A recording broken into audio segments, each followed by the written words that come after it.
Right. నేను గమనించాను. ఈ ఎంటైర్ ప్రాసెస్ లో అమ్మవారే కీలకం. రైట్. ఈ వామాచారం అన్నిటికీ అమ్మవారే కీలకం. కానీ ఎక్కడ స్త్రీల పాత్ర పెద్దగా కనబడదు ఇక్కడ. ఈ వామాచార తంత్రంలో. ఏముంటుంది స్త్రీల పాత్ర ఇందులో? స్త్రీల పాత్ర అంటేనండి, అంటే విద్యల్లో ఎవరు నేర్చుకోకపోవడం, విద్యలు నేర్చుకోకపోవడం కావచ్చు, వాళ్ళు ఈ పూజల్లో పాల్గొనడం కావచ్చు, ఇట్లాంటివి ఎక్కడ చూడలా. లేదండి, ఎక్కువగా రారు వాళ్ళు. ఈ వాళ్ళ ఎందుకో వాళ్ళు ఇంట్రెస్ట్ లేక రారో మరి ఎందుకో తెలియదు, కానీ బేసిక్ గా అందరూ మగవాళ్ళే ఉంటారు అక్కడ.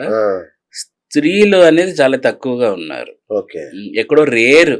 కానీ నేపాల్ అయితే స్త్రీలది చాలా ఎక్కువ హవానే ఉంటుంది. అవునా? ఒక రకంగా ఈ తాంత్రిక విద్యల్లో. ఓకే. కానీ ఇక్కడైతే కినా మనకు అంతగా కనపడరు. చాలా తక్కువ మంది గురువినిలు ఉంటారు లేడీస్. మన తెలుగు రాష్ట్రాల్లో అయితే లేరండి. ఎవరో ఒక ఆమె ఉంది, ఆమె మరి ఇంతటి కల్ట్ తెలుసో లేదో తెలియదు, ఆమె యూట్యూబ్ లో వస్తా ఉంటుంది.